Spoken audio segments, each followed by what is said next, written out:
Kasus kali ini merupakan kasus rujukan dari sejawat di Pogi Banten yang kebetulan secara tidak sengaja menemukan kondisi yang ekstrim yang seharusnya bisa kita temukan jauh lebih awal. Sementara pasien ini berkali-kali telah melakukan pemeriksaan kehamilan pada sejawat-sejawat yang lain yang kebetulan berpindah-pindah. Jadi sudah hampir 5 sejawat yang memeriksa dan baru yang terakhir melakukan rujukan feto maternal.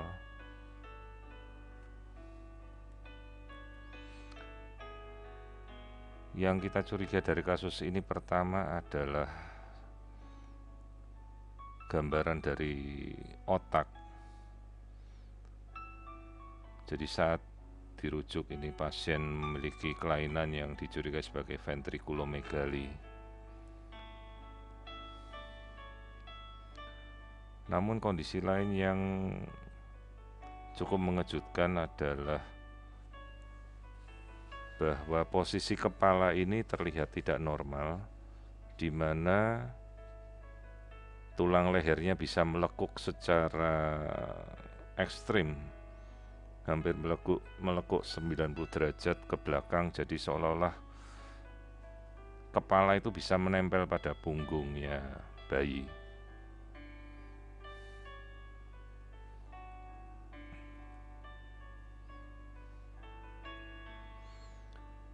Pengamatan kita coba untuk melakukan analisa pada wajah karena cukup sulit untuk kita melihat karena posisi hiperekstensi dari kepala bayi hingga ke belakang.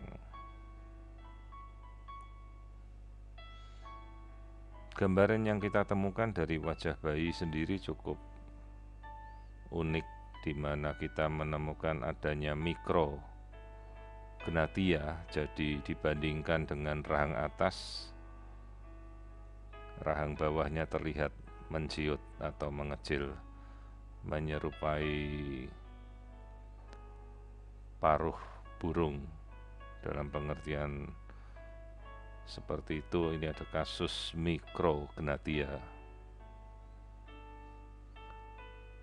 Jadi tampilan bagian wajah sendiri sudah mengalami kondisi facial dysmorphic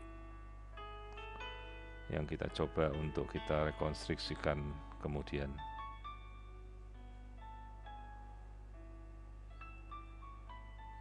Jadi terlihat sekali gambaran mikrognathia pada mandibula dengan rahang yang mengecil.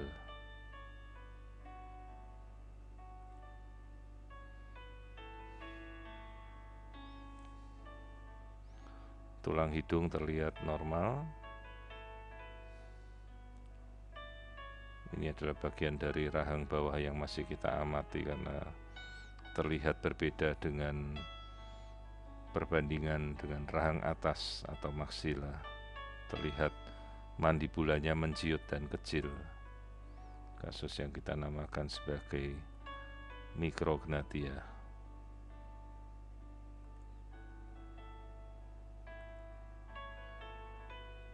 Nah, dalam kondisi seperti ini kita bisa amati perbandingan antara mulut, antara maksila dan mandibula yang menciut, yang terlihat sebagai mikrognathia.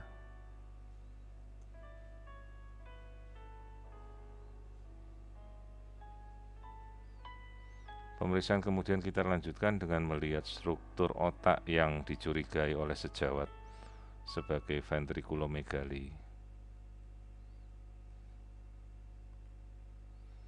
Di sini kita masih melihat adanya struktur vaks cerebri, sementara bagian korteks terlihat sudah menipis dengan pelebaran pada ventricle.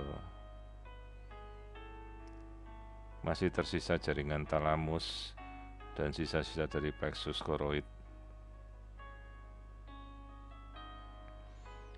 Seharusnya dalam kondisi seperti ini kita bisa mengetahui kelainan minimal di kepala untuk kita rujuk pada sejawat fetomaternal untuk kita temukan kemungkinan-kemungkinan lain yang mungkin terjadi. Karena dalam kondisi seperti ini seharusnya ini sudah muncul sejak trimester awal.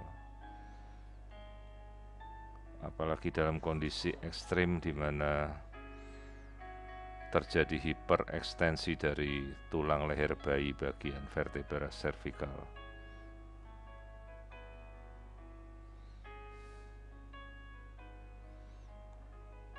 Jadi ini kita temukan dari kasus ventriculomegaly severe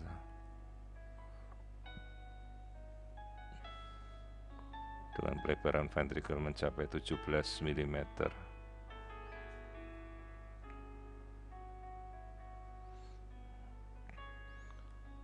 Perhatikan tulang leher yang terlihat melekuk secara ekstrim, jadi hampir bagian kepala itu bisa menempel pada punggung. Kita coba untuk melihat bagian ekstremitas yang lain, karena ada kecurigaan terlihat sekali bahwa ekstremitasnya ini kok terlihat tidak normal. Di sini kita kembali melihat struktur vertebra cervical yang melekuk ekstrim.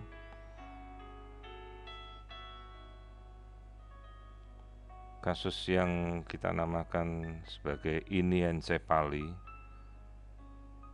Jadi ada kelainan pada muskuloskeletal di mana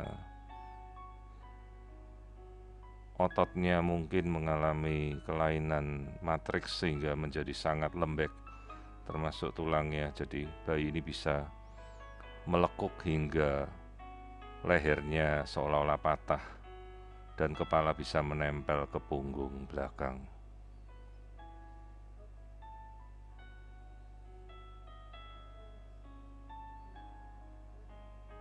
Terlihat struktur vertebra cervicalis seolah-olah melekuk sangat tajam 90 derajat. Sepanjang pemeriksaan bayi ini tidak bisa melakukan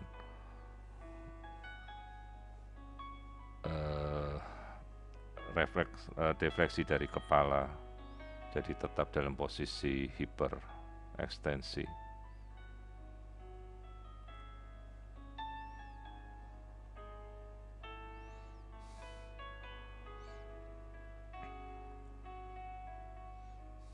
Kasus yang kita namakan sebagai iniencephaly disertai dengan ventriculomegaly dan micrognathia. Kita coba amati kelainan-kelainan lain yang mungkin muncul pada bagian lain dari tubuh janin.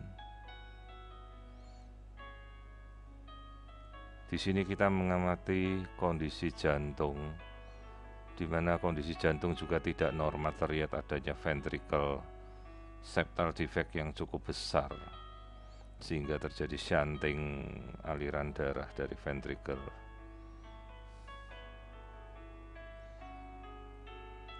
Sepanjang selebar 5,5 mm jantung ini bocor. Pemeriksaan kemudian kita amati untuk melihat bagian kaki. Ternyata tidak kita temukan adanya tulang panjang pada betis dan tulang paha. Jadi seolah-olah telapak kaki itu langsung menempel pada bagian korpus atau bagian tubuh bayi, bagian pelvis.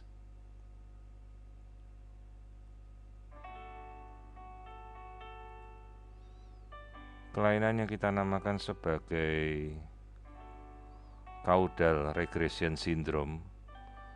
Jadi ini adalah telapak kaki yang langsung menempel tanpa adanya tulang panjang yang normal, langsung menempel pada bagian pelvis bayi. Jadi posisinya benar-benar short stature menyerupai patung. Jadi ini adalah kasus caudal regression syndrome, jadi tidak terbentuknya struktur tungkai bawah yang normal. Jadi bisa dibayangkan kelainannya menyerupai burung penguin, jadi kaki itu langsung seolah nempel pada bagian bawah dari pelvis, langsung menyambung pada tubuhnya tanpa adanya betis dan paha yang normal.